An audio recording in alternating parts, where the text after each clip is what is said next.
Varicose veins కి సరైన చికిత్స కోసం సంప్రదించండి ఎవిస్ హాస్పిటల్. నమస్తే శ్రవంతి గారు. నమస్తే కీర్తి. ఇప్పుడు చొల్లంగి అమావాస్య చాలా మంచిది, రకరకాల రెమెడీస్, రకరకాల మాటలు వినిపిస్తా ఉన్నాయండి. అసలు ఏంటి ఈ రోజు స్పెషాలిటీ? అన్ని అమావాస్యల కల్లా ఇదెందుకు సంథింగ్ డిఫరెంట్? పుష్యమాసంలో వచ్చే అమావాస్యని పౌష్య అమావాస్య అంటారు. ఈ పౌష్య అమావాస్య దేనికి ప్రాచుర్యం అంటే, దేనికి చాలా ఇంపార్టెంట్. ఏం చేయాలి అని అంటే, నదీ సంగమంలో స్నానం చేయడం అనేది చాలా ఇంపార్టెంట్ అనమాట. ఓకే. అక్కడ చూసుకుంటే కనుక మీరు నార్త్ అంతా చూస్తే ప్రయాగ్రాజ్లో స్నానం ఆచరిస్తున్నారు. అక్కడ కుంభమేళా జరుగుతుంటుంది ప్రతి 12 సంవత్సరాలకి ఒకసారి. ఇక్కడ మనం ఇంకా చాలా అదృష్టవంతులు ఏంటి అంటే, మనకి చక్కగా గోదావరి నదీ తీరంలో చొల్లంగి అనే ఊరు ఉందన్నమాట. ఓకే. ఆ చొల్లంగి అనే ఊరు ఏంటనంటే, అక్కడ తుల్య భాగాన్ని అంటే గోదావరి నది 7 పాయలుగా విభజించబడింది. అందులో తుల్య భాగ అనే భాగము సాగర గర్భంలో కలుస్తుంది అనమాట నది వెళ్ళి ఈ చొల్లంగి ఊర్లో. అక్కడ స్నానం ఆచరిస్తే చాలా మంచిది అమావాస్య నాడు. ఎలాంటి దోషాలైనా కూడా తొలగిపోతాయి అని ఇంకొకటి. అదే అది కూడా ఇంకోటి ఏంటంటే, పుష్యమాసంలో అమ్మవారు గంగా అమ్మవారు ఎవరైతే ఉన్నారో అమృతం అనేది అమ్మవారి ఒడిలో ఉంటుంది అని నమ్మకం అన్నమాట. కాబట్టి అలా స్నానం చేస్తే గనక ఆవిడ అమృత వాహినిగా ఉంటుంది కాబట్టి ఎలాంటి దోషాలైనా కూడా వెళ్ళిపోతాయి, పాపకర్మలైనా సరే తొలగిపోతాయి అని ప్రతీతి. మీరు ఎలాంటిదైనా సరే క్లెన్స్ చేసే తత్వం వాటర్కి ఉంటుంది అనమాట. అంటే మనని ఏమి హాని చేయకుండా, కీడు చేయకుండా, మన రూపాన్ని మార్చకుండా ఓన్లీ వాటర్ మాత్రమే మనం క్లెన్స్ చేస్తుంది. కరెక్ట్. కాబట్టి అట్లా మనం క్లెన్స్ అవ్వబడాలి అని అనుకుంటే కనుక ఇట్లా నది ఎక్కడైతే సాగరంలో కలిసిపోతుందో అక్కడ మనం స్నానం చేస్తే చాలా మంచిది అని చెప్పడం. అలాగే 12 సంవత్సరాలకు ఒకసారి కుంభమేళ జరగడము. మనకు కూడా ప్రతి 12 ఏళ్ళకి ఒకసారి ఒక్కొక్క నదికి ఒక్కొక్క పుష్కరం వస్తూ ఉంటుంది. అలా పుష్కరం వచ్చినా రాకపోయినా ఎవరైతే ఈ అంటే సప్త సాగరము అని అంటారనమాట. ఈ గోదావరికి ఏవైతే 7 పాయలు ఉన్నాయో వీళ్ళు ఏం చేస్తారంటే, సంవత్సరం పొడుగుతా కొంతమంది ఈ రోజుకి కూడా సంవత్సరం పొడుగుతా ఒక్కొక్క అమావాస్యలో స్నానం చేస్తూ వస్తారనమాట. వీళ్ళని సప్తసాగర యాత్రికులు అని అంటారు. ఈ చొల్లంగి అమావాస్య నాడు ఏం చేస్తారు అని అంటే, ఇక్కడ స్నానం ఆచరిస్తారు, చొల్లంగిలో స్నానం ఆచరిస్తారు అనమాట.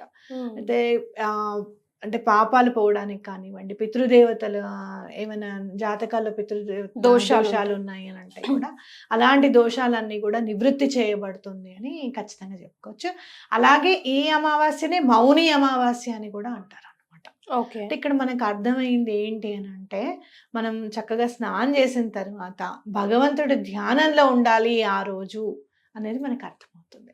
అలాగే మీరు ఏం చేసినా కూడా నెక్స్ట్ డే నుంచి మాఘమాసం కాబట్టి మీరు ఏం చేయాలనుకున్న ఇంపార్టెంట్ పాయింట్స్ ఏమైనా మీ జీవితంలో ఇప్పటి వరకు మొదలు పెట్టేవి ఏమైనా సరే ఆగిపోతున్నాయి. కొంతమంది ఇల్లు కట్టుకుందాం అనుకుంటారు, ఆగిపోతూ ఉంటుంది.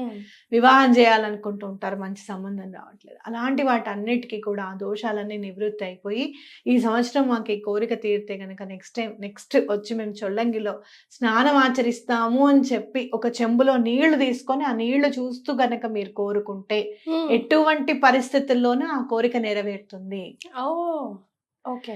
మీరు ఎక్కడన్నా గంగమ్మ కాశీకి వెళ్ళారనుకోండి, మీకు ఏమైనా ప్రాబ్లం ఉందనుకోండి, ఆ గంగని చూస్తూ ఆ ప్రాబ్లం చెప్తే ఎటువంటి పరిస్థితుల్లోనూ ప్రాబ్లం సాల్వ్ అవుతుంది.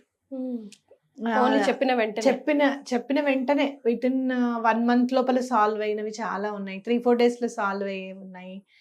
నేను ఇదే మాట కాశీకి వెళ్ళినప్పుడు నాకు చెప్పినప్పుడు నేను దండం పెట్టుకున్నాను. అలా విజయవాడలో ఒక పని ఉండింది అనమాట.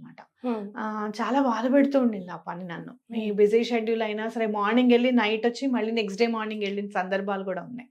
అలా వెళ్ళినప్పుడు అక్కడ కృష్ణమ్మ ఎవరైతే ఉంది గంగమ్మే కదా కదా, అక్కడ కృష్ణమ్మకి దండం పెట్టుకొని పని అయ్యేటట్టు చూడమ్మా ఖచ్చితంగా అని అనుకుంటే ఆ నెక్స్ట్ డే వెళ్ళినప్పుడు ఆ వర్క్ కంప్లీట్ అయింది.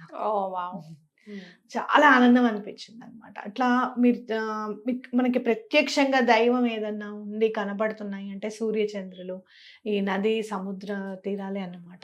మనకి ఖచ్చితంగా కరెక్ట్గా కనబడేది భగవంతుడు ఉన్నాడు అని చెప్పి. కాబట్టి తప్పకుండా దండం పెట్టుకోండి, ఎటువంటి పరిస్థితుల్లోనూ ఆ పని అవ్వడానికి అవకాశం ఉంటుంది. రైట్. ఓకే. అందరికీ నది స్నానాలకు వెళ్ళడానికి అవకాశాలు ఉండకపోవచ్చు, వెళ్ళలేకపోవచ్చు కదా.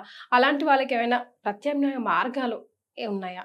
ముఖ్యంగా ఈ మన- చొల్లంగి రోజు చేసేది. మనం చూస్తూనే ఉంటాం కదా, గంగా యమున సరస్వతి కావేరి జలేస్మిన్ సన్నిధం కురు అని చెప్పి మనం పూజ చేసుకుంటా ఉంటాం కదా. అంటే ఏంటి, అలా ఆ నీళ్ళన్నీ కూడా ఇవే అమృతమయంగా అయ్యి ఇవే భావన చేస్తున్నాము అని చెప్పి, అలానే ఆ కాపర్ చెంబులో నీళ్లు తీసుకొని అలానే సూర్యుడికి అర్ఘ్యం వేయడం అనేది చాలా మంచిది. అలాగే చంద్రుడికి కూడా అర్ఘ్యం వేయడం కూడా చాలా మంచిది.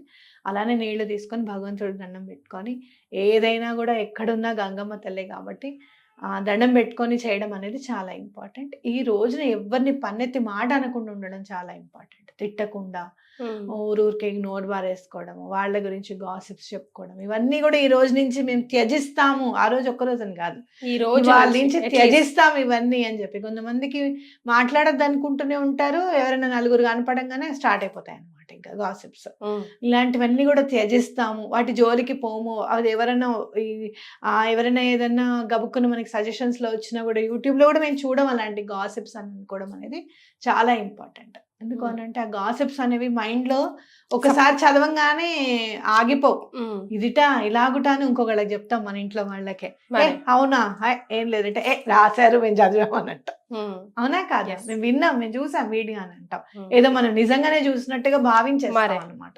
కాబట్టి అలాంటి వాటికి దూరంగా ఉంటాము అని చెప్పి దండం పెట్టుకోవడం అనేది కూడా చాలా ఇంపార్టెంట్. మనం అనుకుంటాం కానీ ఈ చిన్న చిన్న కరెక్షన్స్ పెద్ద పెద్ద ఇంపాక్ట్ మనకు తెలియకుండా లాంగ్ రన్ లో ఇస్తూ ఉంటాయి కదండి. చాలా లైఫ్ లో చిన్న చిన్న చేంజెసే కాబోలు, ఎదుటి వాళ్ళని హర్ట్ చేయకపోవడం, మనకి బాధ అనిపిస్తే సైలెంట్ గా అలా ఉండిపోవడము, అవి కూడా చిన్న చిన్న చేంజెస్ చాలా ఇంపార్టెంట్. మనం అనుకుంటాం ఏముంది లేదా దాంట్లో అని అనుకుంటాము.